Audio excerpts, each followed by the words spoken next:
bag. There's plenty of information out there on communications in the bags. If you like using your phone and going on YouTube, there's groups like Pastor Joe Fox. He does a lot of help videos on preparedness and all. Another group, Preppercon, which has had an instrumental phase in helping us put this bag together. A little closer to home, one of our guys from our C.E.R.T team, Tommy DeMazzo, we like to thank him too. He helped hook up our radios and set them up. Great people to know, great things to know, and let's get to it. In the case of an emergency, the first thing that usually goes out a lot of times is communications.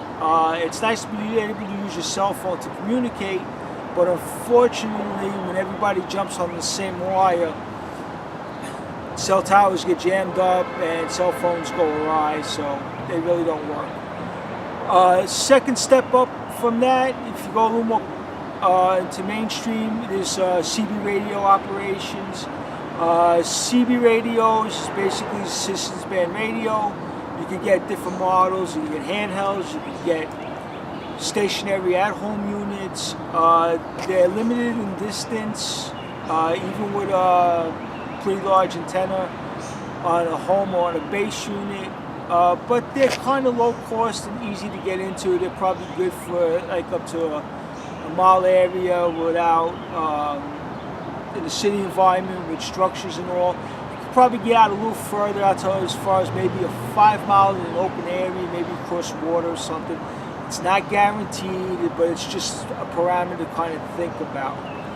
Moving up from systems band radio, you get into it's called SSBs, other types of shortwave, ham radio operation. There's a multitude of different radios and waves and the way they work. Just to keep it a little simple and not too much jargon, if you get into something called ham radio operation, that does require a license. There's 3 different levels of it. Most C.E.R.T teams and people who work in emergency services as volunteers as well as the professionals, a lot of them use ham radio operation because when towers and stuff go down, usually the small boots on the ground type person using a ham radio has a lot more value and skill with communications than the lay person, and they actually get called in from the professionals to help out in the major crisis. In New York, where we had Sandy, our ham radio operation was like one of the best ways to get into communications for the first couple of days until things settled down and we were able to clear the airwaves for self-service and whatnot. With that being said, families as well as C.E.R.T groups and other kind of prepping groups could find a very good valuable use to have a communications bag. Now, you could go top shelf on bags.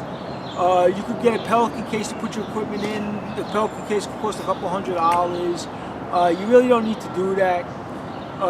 We buy a lot of our tactical bags from LA Gear and Maxpedition and other companies that sell very top quality bags. Some of them are waterproof, some of them are more water resistant. Prices are usually not bad. If you have a family group, the best thing to do is, if you're not a ham radio operator, a good walkie-talkie system that could do both pick up ham radio signals as well as maybe CB and walkie-talkies for a needed area is probably good for a family.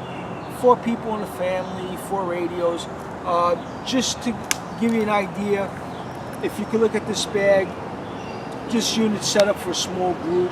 There's individual radios that could be set out. Companies like Yaesu, Standard Horizon, Horizon radios, we use them a lot on boats for the Horizon. Those are marine operations. Those are very good. Some of the Yaesus are definitely ham radio operations, but they do make walkie-talkies and other smaller scale radios. I believe that if you're going to get into preparedness, you might want to take a class to become a ham radio operator and get that license. because if you're going to be out and your children especially going to be away from you, a small radio this size and fits in a pack real easy, real light in the school bag. Something happens, you can get it. They turn on the radio, they can call your house, they can get it to you much easier than probably a cell phone could. You know, landlines in a situation like a storm or something. Sometimes house phones work a lot better than your regular dial-up and wireless phones in the house. But they too can fail. That's why you're better off having a radio system. Also, a radio system like we have here, even though we have portables, we also have larger units that could be used as both base models and portables. All right.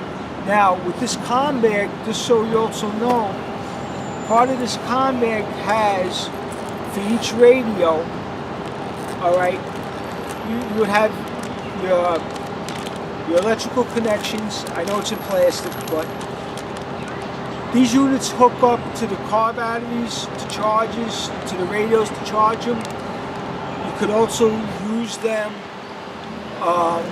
if you had a charge off of your car with a 12-volt system. We have stuff called converters that you can plug into it.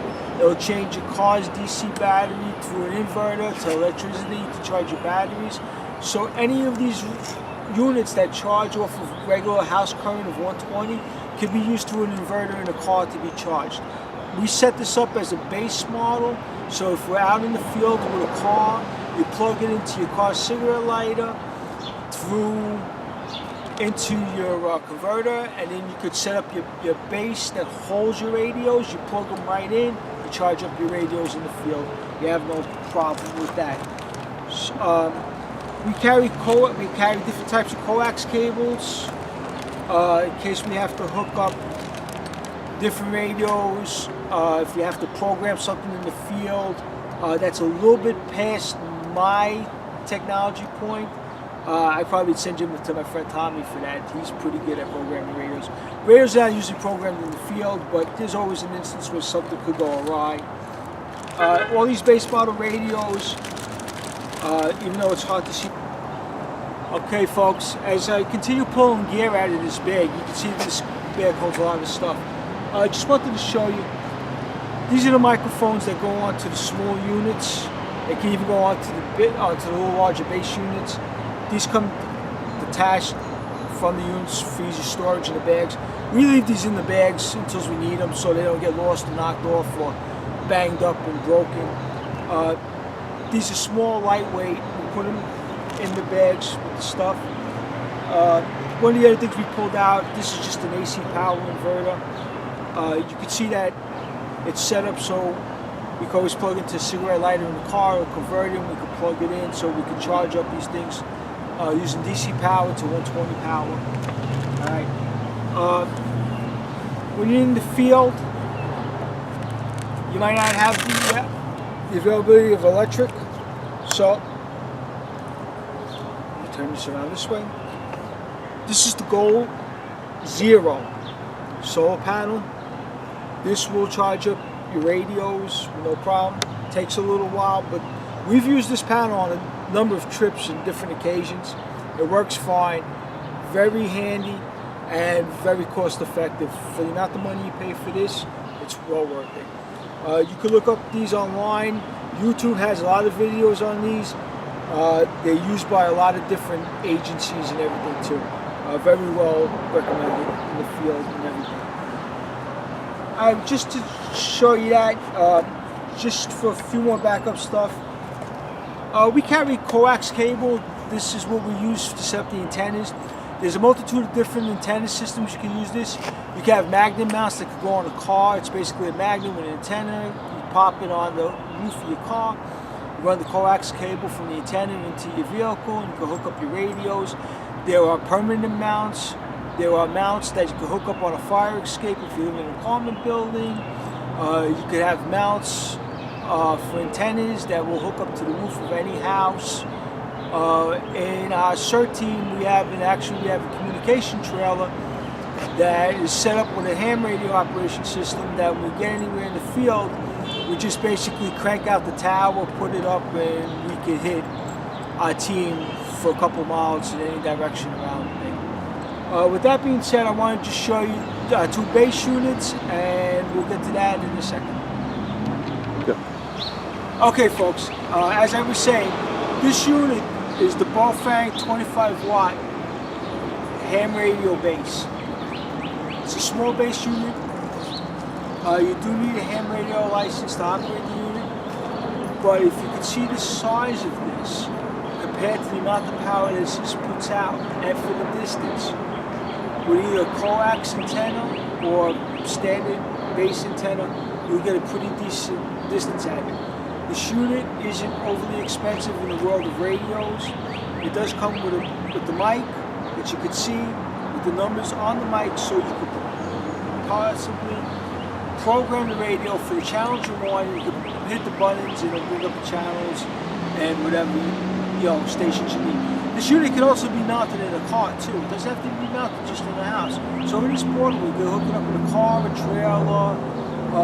We have similar units like this hooked up in a lot of our trailers that we use when we do emergency responses, when there's problems with hurricanes and stuff. We like the idea it's kind of portable. We can stick it in somebody's pickup or a car with a base mount antenna, magnet mount antennas. You can run around. We do a lot of races and stuff with this type of radios too.